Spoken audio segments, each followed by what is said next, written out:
Great. Welcome all of you for the second day session, our IDPS 2022. And it's my privilege and honor to introduce well-known person in the industry, Mr. Srinivas Poosarla, Chief Privacy Officer, Infosys.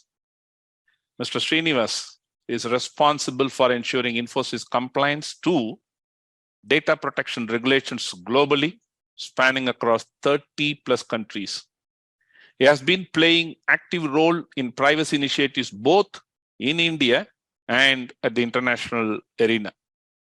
He is a designated expert in the data privacy working group of ISO's SC27 committee, convener of the committee formed by Bureau of Indian Standards to draft data privacy standard along with the experts from the industry. He is also a member of IAPP's Asia Pacific Advisory Board and has been designated as Fellow of Information Privacy by IAPP. Really, it's my honor once again to welcome him on board and request him to deliver the keynote address on the topic, which is the need of the hour today, I would say confidently, on artificial intelligence, whether it's a boon or bane for privacy. Mr. Srinivas, sir, thanks once again for accommodating your time and adhering to this schedule. Thank you very much. Floor is yours, sir. Thank you. Thank you, Ramesh. Thank you, Navi, for having me here. This is a privilege to speak on the topic like this to the entire audience, which I assume is both privacy and tech community and various parts of the society. I think the topic is extremely relevant for today when our lives have gone completely digital, where every moment of our lives are captured through digital footprints by various actors, various entities, someone who we probably don't know. And this very ability for them to glean the information to process in various innovative ways puts us into a position of fear that what next, what's going to happen. And all this is particularly increasing because of the newer emerging technologies, which are extremely beneficial. That includes AI and ML, of course. But at the same time, they can also be potentially intruding into our lives and affecting our privacy unless we balance with putting the right measures. And the subject is not easy to answer. In fact, you'll see as I speak, there are more questions than answers. And that's why I think the topic itself is put in the form of a question. I'm not sure we'll be able to answer at the end. Let's see. But we will try to do our best to see that we get some answers. And for the privacy professional, this is extremely relevant today. And I would like to start with some examples before I get into the analysis. I'm just requesting control, Ramesh. Let me know once it's done. Yeah. Got it? Okay. Thank you. So let's look at some of the examples which will help you to know the kind of impact it's having. I think some of you or most of you would be familiar with many of these examples. I'm trying to avoid taking names, but you would connect it with something happened, and most of them are recent cases. A facial recognition company was extracting images from the public domain and using that as a biometric to make it available to the law enforcement agencies and other agencies. Whether it's a commercial transaction or not is immaterial, and that's being used for various purposes. Most of them would be, I'm sure, beneficial. But the question is, that brings to the drawing board on whether the architecture of privacy, whether publicly available information can it be used. We have, all of us have lots of data available in the web, in the public domain, in the social media, and we generally have a perception that data which is available publicly is anything can be done with that, anybody can use it. And in fact, you'll know that Article 14 in GDPR has a provision that the data any data which is used, which was not collected from the person, needs to be there has to be information and opt-out choice to be given before the use is made, regardless of whether it's available anywhere, regardless of the source you got it from, you bought it or you got it free. So it's very important to realize that how the regulators are looking at in this new dimension, and we have to wait and see. And some of these are still under discussion, and we don't know. GDPR can put fines, the DP authority puts fines, but the company has a long process to discuss, deliberate, and see how they can be reduced or avoided. So we are not concluding, but this is just to give you the perspectives of where we are heading towards. A food delivery company in Italy, similar to our Zomatos and Swiggy's, this firm was using the algorithms to determine the workload patterns based on the collection of data, and the data collection was not explicit, and it was taking every few seconds the data was being collected about the location, etc., which was excessively intrusive, and there was complete lack of explainability of how these algorithms are deciding whom to allocate work, who's good, where is he, what work to be given, and all that stuff. So it is this is also Garante in Italy has fined the company. These are all huge fines cases I'm saying. There are others which you come across in the world. This example, I think you all will know, this is quite old, but this also creates a fear in our mind that what can happen when data about us using big data and algorithms bring such embarrassment where where your family members knows about something that the retail store knows before the family members, and then the such information comes to the notice of the family. And what can be permitted, what can't be? Can we permit companies to clean the data together and do predictive analytics to find out what you're likely to buy? A. B. Having taken that kind of determination, made that determination, do you inform people? How do you inform people? Is there a ability to say that in certain contexts we should avoid these algorithms to work? Because privacy is a context sensitive dimensions, right? It has each of us play different roles during the day. We switch between different contexts. Sometimes we seek solitude, sometimes we are in the public domain, other times we are reserved. So all these states of privacy are not to be seen as that we bucket people into different groups, saying that some people want solitude, some are extremely social. We all switch these roles, and it is important when this is true in real life, it is important in the digital world these states are respected when we introduce technology, and these are not circumvented, and that may require additional controls to be deployed and give provision to seek anonymity or at least pseudonymity when you have certain browsing habits or certain situation you are in. So all that is necessary, and that's what regulators are looking at when they talk of privacy by design. This is also a very famous example. There are multiple of them, but imagine driving habits being used for determining the insurance premium without your knowledge. And now regulators are yet to clear. I mean, we have to decide whether this is fine or not, and this is more of subject of data ethics than laws, because you are not anything which is not defined in the legal domain is permitted, and therefore we constantly look for innovative use cases and to that improves margins. In this case, you can say that it's beneficial both for the insurance company and most of us who probably drive safely. So if you and I are driving safely, we are not concerned about increasing the premium when they're driving for people who are rash drivers, right? So that logic, if you see, it looks beneficial for both parties. But the question is, is information given to the person? Was there a choice element? Can you assume that if a person is legally driving at speeds which are permitted, but then the insurance company profiles him or her as a risky driver, when insurance is based on statistical probability of everyone in a group committing the chance of committing accident is equal. So such questions are arising in the people's minds, and it has to be debated.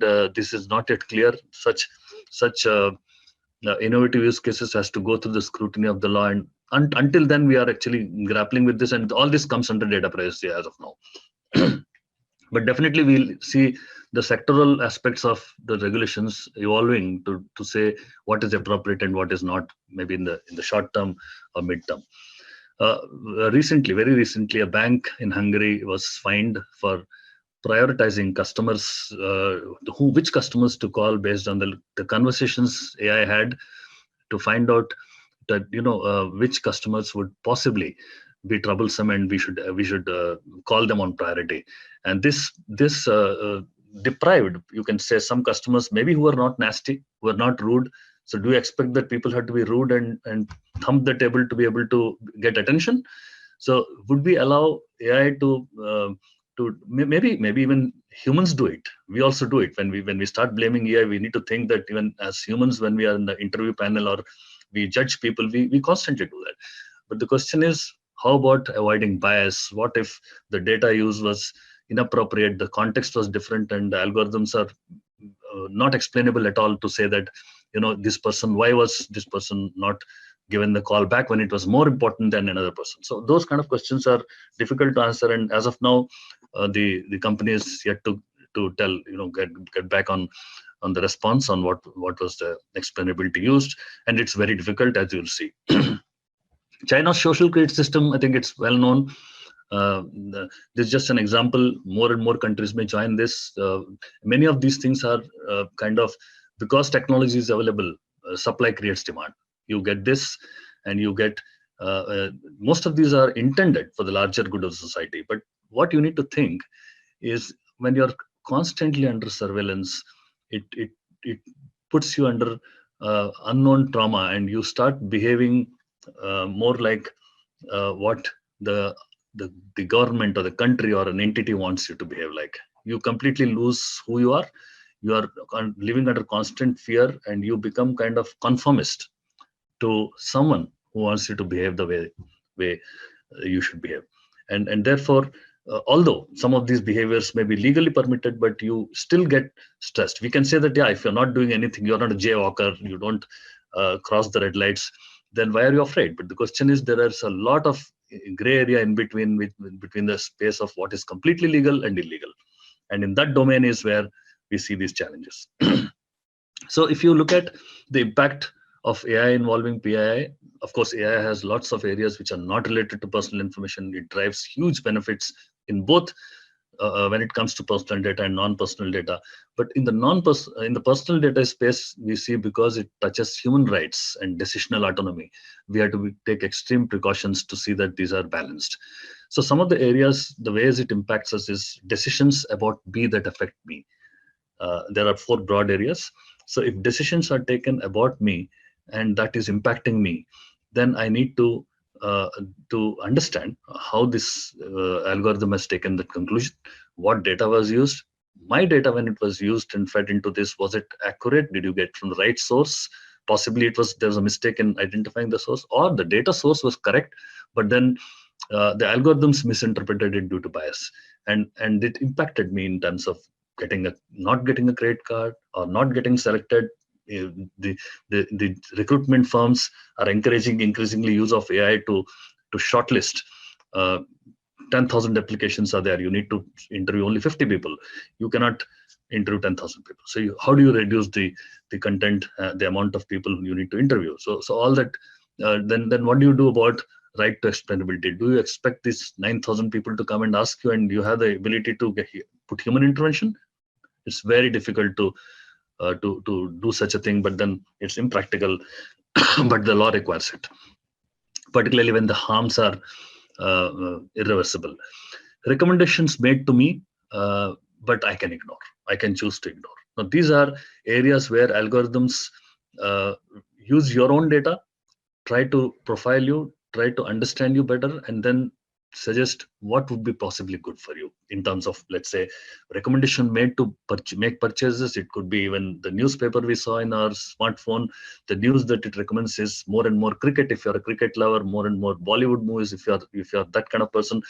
Now, most of us won't mind that, but imagine that you are completely insulated for unbiased information that you deserve in a digital society. You are when you open a newspaper, you want to get a news which is same as what your neighbor looks at. You don't want it to tell you what you like. Then how are we learning? In our day-to-day lives, we constantly learn. We constantly wants to be getting different perspectives, opinions of people, which is diverse. We want to get knowledge on what is happening regardless of what I like and what I dislike.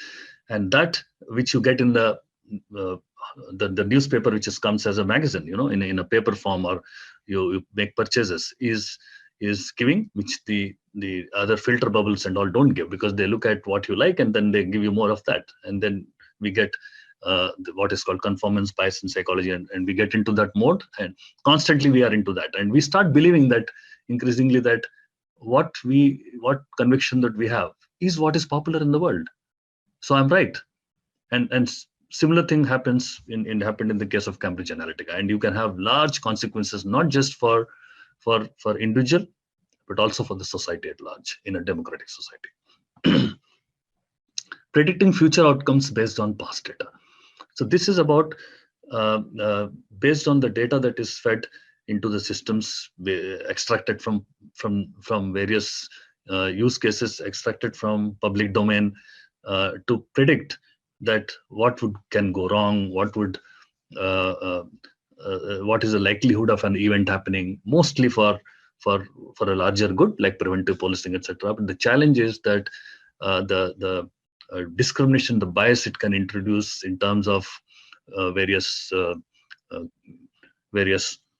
potential sensitive information like race and religion, where people of certain race or religion would potentially get identified as suspects more often than other race or other religion or other color. So it's very important to balance these. And although you may say that this is not an automated decision making, there is a human intervention before actions are taken, but the trauma you are subjected to itself is worth asking a relook at these algorithms, and we must safeguard this. And the regulators have taken strict action in most parts of the world, saying that to what extent you can use particularly biometrics to preventive policing. And quite similar but little different, predicting anomaly based on historic data. This is often our own data. It could be like you profile people and understand my normal behavior, and on a particular day, if you see an abnormal event for me, then you say possibly this is not Srini, this is somebody else, and then you flag it as a potential incident, a risk, a fraud. And this is done at workplace, it's done by banks extensively, and we need to be careful to while this is beneficial, we need to see how it can harm.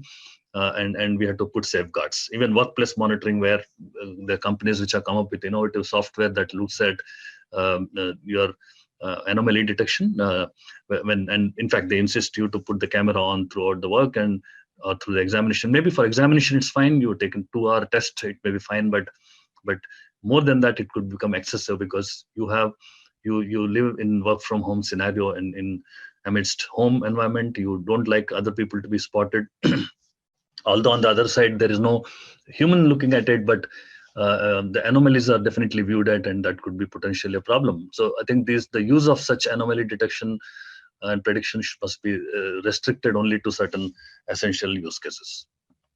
Now, all this leads to several consequences: loss of decisional autonomy, to primarily denial of an entitlement, maybe credit card, maybe allotment of something which is I'm entitled to.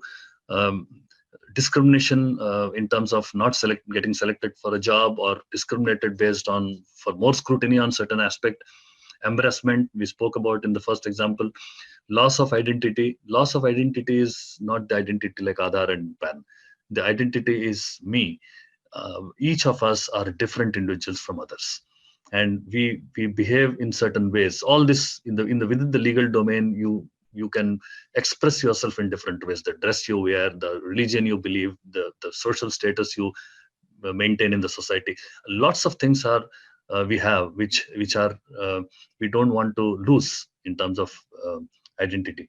And now use of AI to become a conformist causes this problem of you losing your identity, and you not wanting but you becoming as someone else rather than how you like to be like.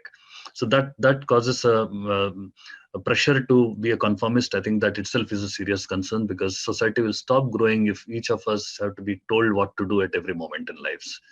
That autonomy goes away. Physical harm, not so much. Big data, through big data, we could have cases of harm caused because of loss of you missing a flight, losing a ticket, lots of things which happens. Timely purchases you're not able to make. So there are algorithms which could cause harm, and therefore, as we say that the best person to tie a parachute is the one who's jumping. So we would not like somebody creating something which they themselves are not able to explain, and they imagine you to fly in a plane where there is no pilot, and you need to uh, uh, rely on AI. So the question is, I would like the person who's developing that software to also be in the plane with me.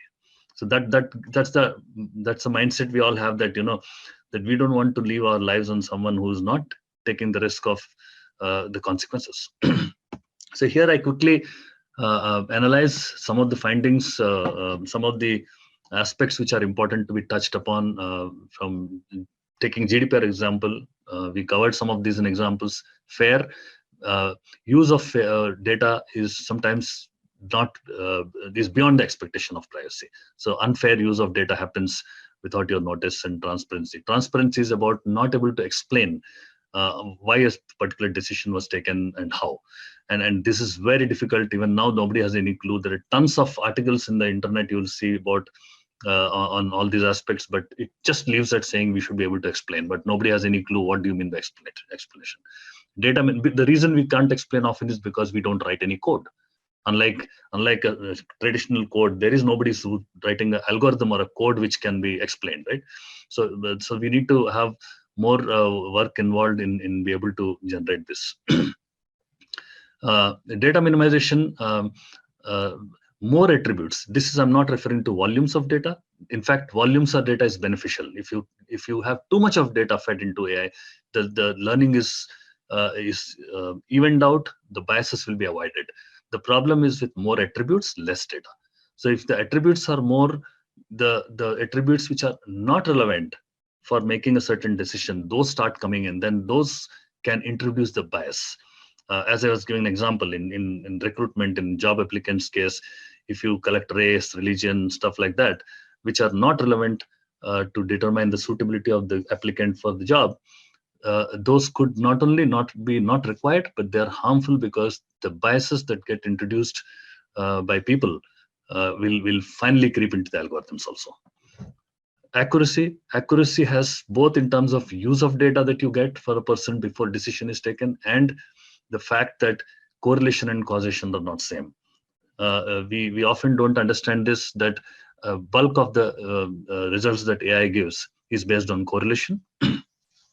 And it is fine to have correlations when you are only recommending, suggestive.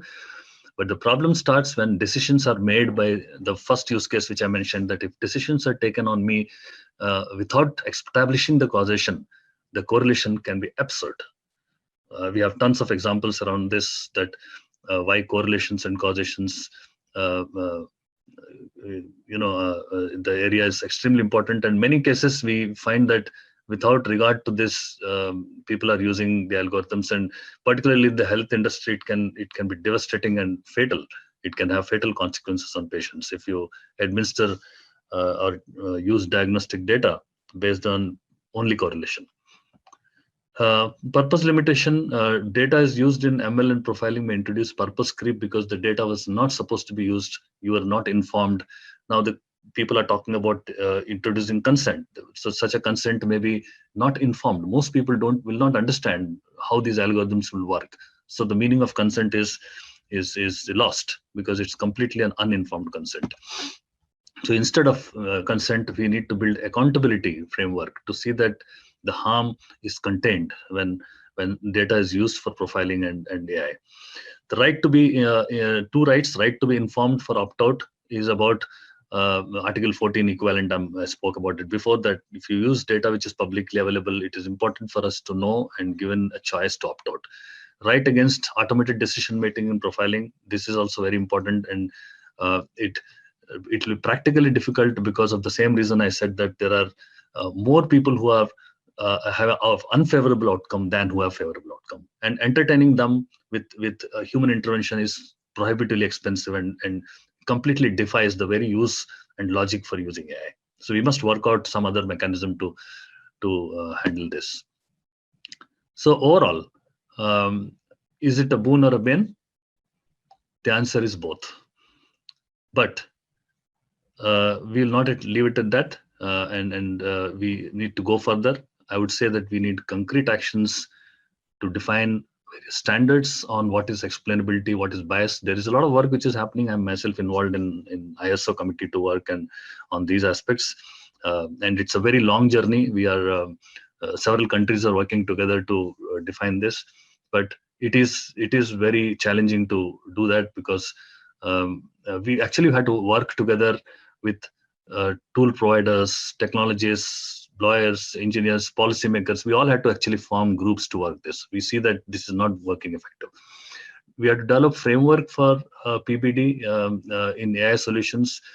Privacy by design is essential here. You just cannot do anything about it when you discover towards the end. So any solution being developed must embed these privacy preserving tools, which is the next point about we have to develop more of these tools which are commercially available. Most of those are at nascent stage, quite expensive, and we need to make them commercially viable, and they need to be integrated with solution development.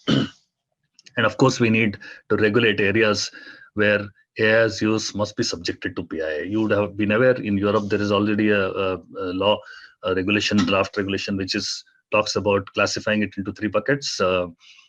Those which are high risk, not to be allowed, particularly biometric. Low risk, you can do it, no problem. The medium ones, the ones which is the largest bucket in my view, is the one where we have to mandate privacy impact assessment and ensure that those are subject to scrutiny before they are put into the public domain. Now, there is additional guidance required to be able to say which ones would be falling where.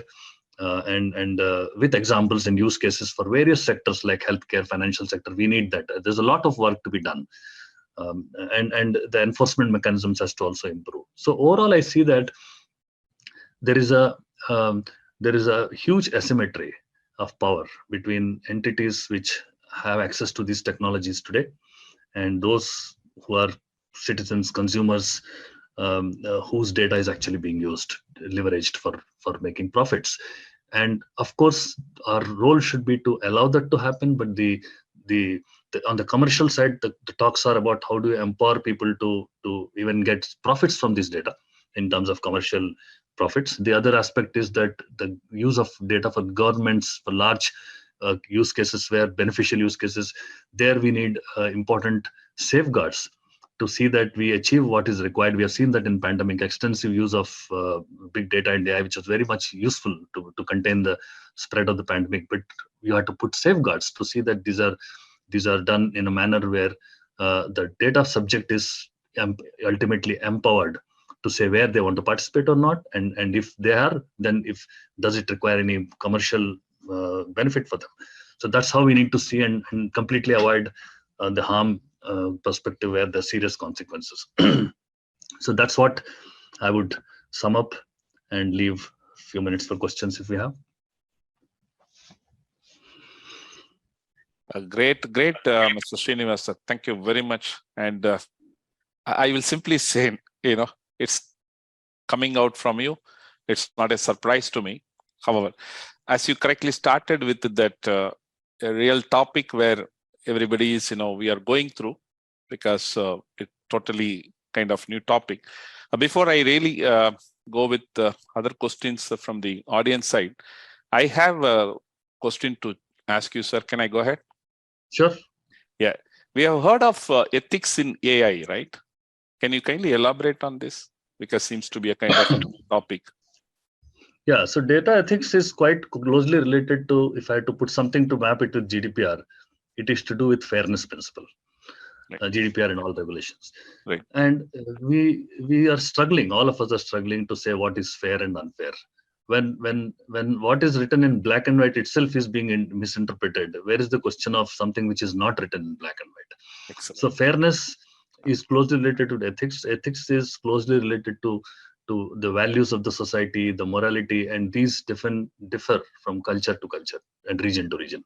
So I think what is tolerated in one part of the world may not be acceptable in another part of the world. We have seen that across the geography already. So in my view, data ethics, the subject of data ethics is widely being debated, but it is very, very difficult to have a consistent um, uh, implementation or enforcement mechanisms, I would say. A large amount of the way ethics will get implemented would be based on market forces rather than anybody regulating it. Is basically the how the interaction between consumers and business will happen. If consumers protest, then it will stop. They will use it, right? Find out alternate ways to do it. But definitely, a lot of ethical standards are being developed, evolved. My question is, how do you enforce them? Is the question. I think we need to debate on ethics, but eventually they need to be translated into maybe sectoral law. I'm not saying you have to put them into GDPR or a privacy law, but other sectors should evolve to handle those ethical aspects into their regulations. For instance, I gave the example of insurance. Right. Should we allow an insurance company to further divide groups into smaller groups, saying that within this non-racing drivers, there are people who are high risk category, and therefore let me charge more premium and others less premium. So that would require a good amount of discussion, and maybe we need to give them time. We need to inform people about it, and if possible, give them choice to opt out, choose different insurance company, all that. So that subject of data ethics is, I would say, overall it's evolving, and it's closely related to this fairness principle, which itself has volumes of text written by EDPB on what is fair and unfair. Excellent, sir. Excellent. Makes sense, really. Thank you very much. I'm just looking for Siddiq. Any question on that other side? Can you kindly share it if there are? Okay. I think the topic itself is fairly new, Mr. Srini, sir. Great, really. And I really enjoyed listening to you. That obviously won't be able to capture the entire thing of what you said, but I was trying to see, quite interestingly, what you started with. Just 1 minute. Yeah, there is a question, if I can ask you. More data. Let's give a few seconds. Yeah, people. Sure. Absolutely, absolutely.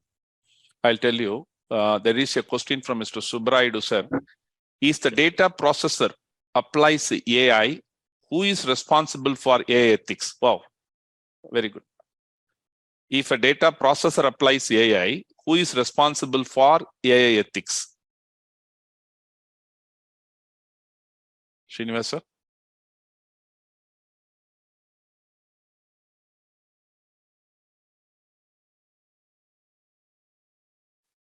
It looks like sir is on mute, Ramesh, sir. Yeah.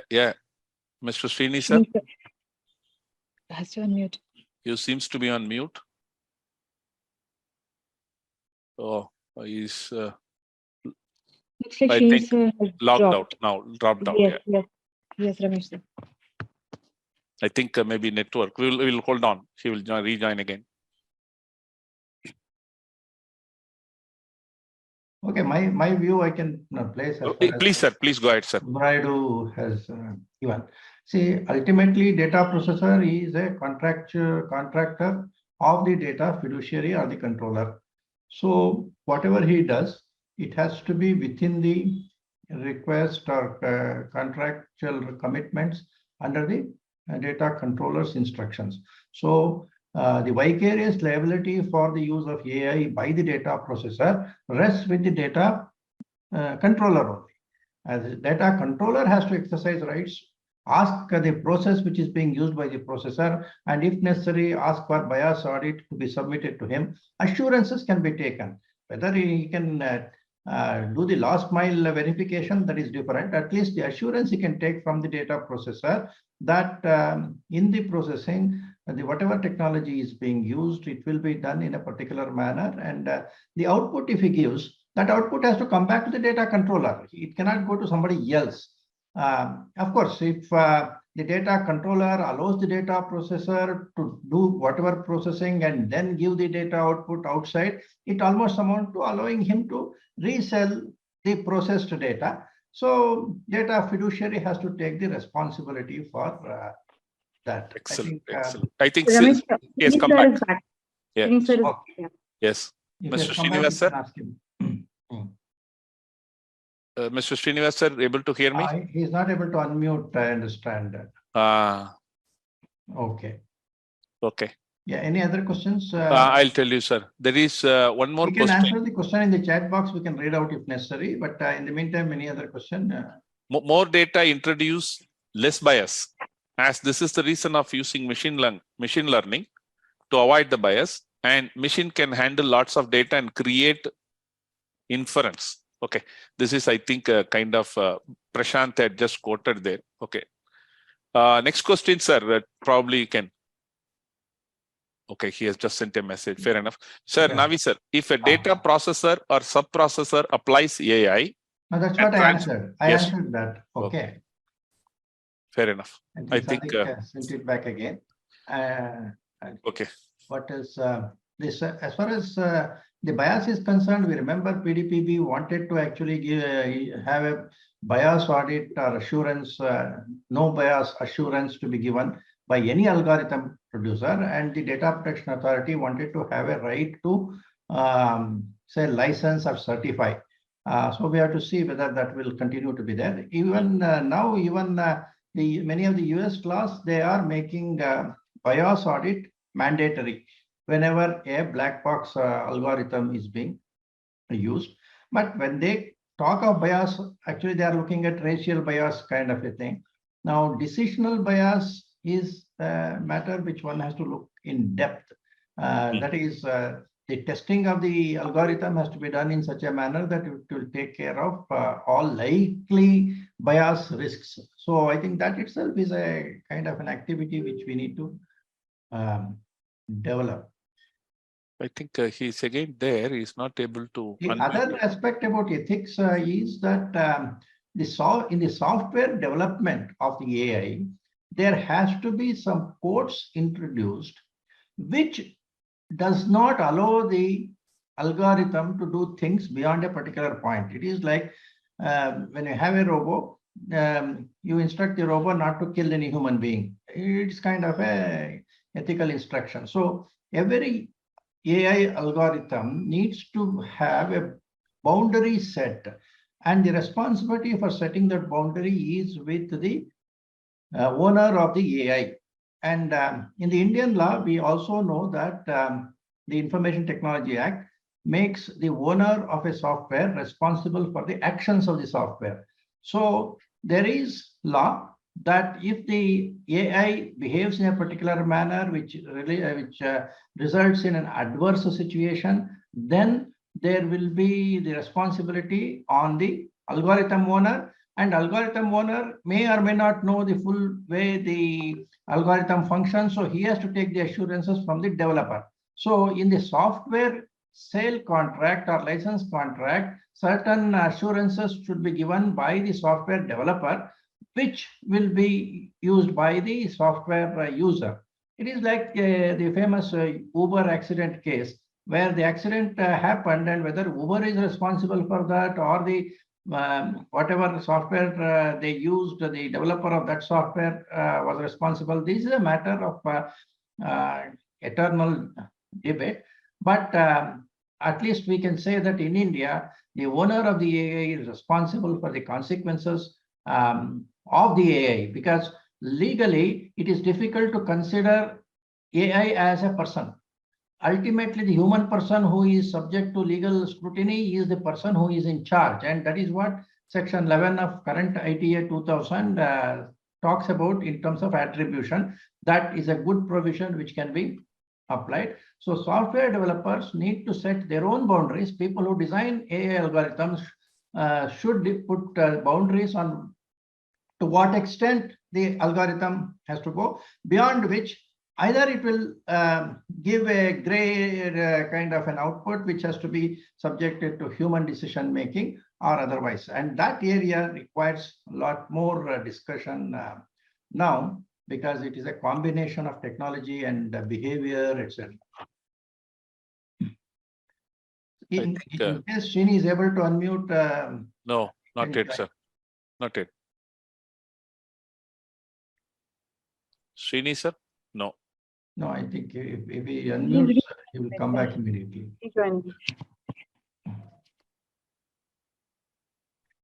Yeah, any other question is there in the box? No, as of now. I think otherwise we may have to close the session. Yes, sir. Yes, sir. Yeah.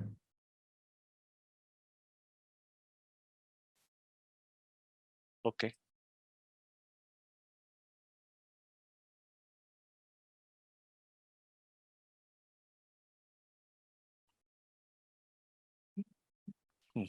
I think he's coming, sir. Unmute. He's coming in. Yeah. He logged it again. Let's see. Logged in again. Wow.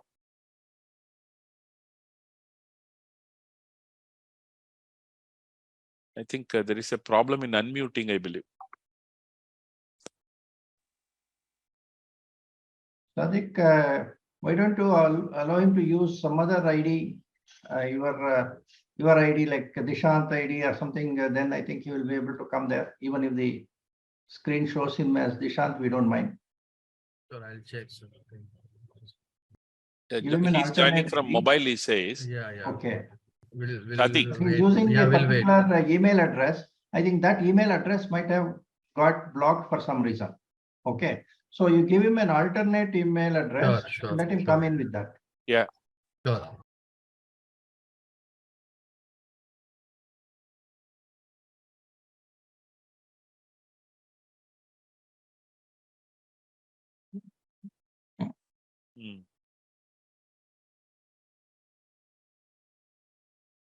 I think he has to come through the web. If he uses the Zoom link, I think. He used that one only, sir, while coming here also, the previous session. Okay. Now let him change the email address. That's my suggestion. Hello. Yeah. Very good. Great, sir. Good. Great. You can also share with us what did you do to get back. I just use a technical solution. I just use smartphone instead of laptop. So when I'm in main stage, the unmute ability is gone. Okay. Yeah. So I was thinking, Navi, did you introduce AI into this? Intelligence, something you did. Nice, sir. Okay. Sorry, I missed some question. There was no bias. Right. To log you out and me coming in. Okay. It is actually asking about processor. I think there is a question on yes. data. Yes. So yes. So as a data processor, in most cases, this I'm talking in the context of GDP. It will vary from country to country. The controller takes the liability on let's say a BPM industry is told to use biometrics and all that stuff. It's the controller industry which decides what is appropriate and not, and they need to be subject to the scrutiny, not processor. And processor has to, only a role processor has is to let the controller know the kind of tools they are using, the kind of measures they have taken, so that the controller decides whether it is sufficient or not. So this is called participation of processor in the PI done by the controller. So to that extent, we are liable, not more than that. Yeah. What questions I missed, Navi? Yeah, Ramesh. I think that is the question, and it has come in another way, Mr. Srini, that if a data processor or a sub-processor applies AI and transfers the output. That he has answered. The same thing, same question. No, I was talking about the boundaries to be set at the time of AI development. That is, software developers should also be given certain boundaries that the software will not do certain things. Okay, so like we are saying that the robo will not kill a human being, kind of things. That Yeah. you can see if something like that is essential. Right. So all this brings to us this, Navi, that the lot of discussions happen around this in various forums. Robos, and people compare it with nuclear industry. Right? Should we allow? So any technology which can become a threat for humanity, which we don't know which one will become. When you're innovating, you don't know about it. So I think we should separate invention, innovation from application. And it is difficult for anyone to say that don't innovate, don't invent, right? That will continue. But there are huge beneficial use cases for anything you invent, like nuclear industry, like big data, AI. So our role should be to encourage innovation because we know that there'll be beneficial use cases, but the where the regulators need to come and play an active role is before such innovations are adopted for various use cases. So that is where we must say what is appropriate, what is not, what can be done, and it is not easy decision to take because there are different stakeholders who play a role here. There is a technology community or chip makers who may want it. There is another community who doesn't want it. There are people whose jobs will be displaced if you bring something like this, right? So what happens to them, right? And every invention it came, right? When motor vehicle was invented, the people who were driving horse carts felt that they are gone forever, right? But they found other jobs. So and like that, people are worried now what will happen to the jobs when robots come. So I think that is a different problem, and that's more of our apprehensions. And the world will find solutions at any time. We all will find work, but our role is more to see that how does it harm us? The harms should not be understood after a disaster happened. We saw accident which happened only one isolated case of a car hitting a person, fatal accident which happened in the US. It was because the car mistook the color of the sky as a silver paint which was there in the lorry, and it thought that the silver paint of the lorry is nothing but sky, and the car hit it. So how does a human will never do that, right? We don't see, our vision is very, very high, is a 360-degree vision. Our vision is no comparison to the today's technology which exists. So we are far, far away from reaching anywhere near to what humans can do. Having said that, there are lots of other use cases where humans are slow, right? We get tired, we get bored, we have a limited ability of attention span. So that's where, and the ability to process and glean data from various sources. So those use cases are where AI has a distinct advantage. In terms of, you imagine the same car I took an example of. We don't learn. Normally what happens when we commit a small accident, we learn and we never do again, right? But in case of AI, all the cars get connected to each other. And one car making an accident, 10,000 cars, the software in the 10,000 cars tells that this was a problem. That the example of a silver paint and lorry. Now that learning probably will never repeat. That incident will never repeat. Whereas if it was human, there is a limited dissemination of knowledge you could do, right? So that's a very big advantage with AI, the scale, the speed, the processing speed, the ability to share knowledge across in fraction of a second. So there are huge use cases. I think we should not look at it as a problem. We should look at it as an opportunity, and all of us, and we have to solve it moving forward. Let's work together. That's my. Excellent, excellent. Mm. So, Navi sir, shall we? Any other point Yeah. from you, sir? Yeah. Okay. I really, Mr. Srinivas, sir, thank you very much, really, for your valuable time and the kind of excellent thought process what you have shared. I'm sure that you have not only raised the question as you started in your first slide. Of course, in the last slide, you had given some solutions to us, right? To think about establishing the standards to framework for secure development in terms of privacy by design and Right. promote the privacy preserving technologies and getting a kind of regulatory access also. Thank you very much once again, and I really appreciate your time and efforts. And if there is anything else, we will we'll share that questions or etc. if somebody comes back to us. Thank you very much, sir. Have a nice day. Thank you all. Yeah, Thank thank you. you. Bye. Thank you, sir.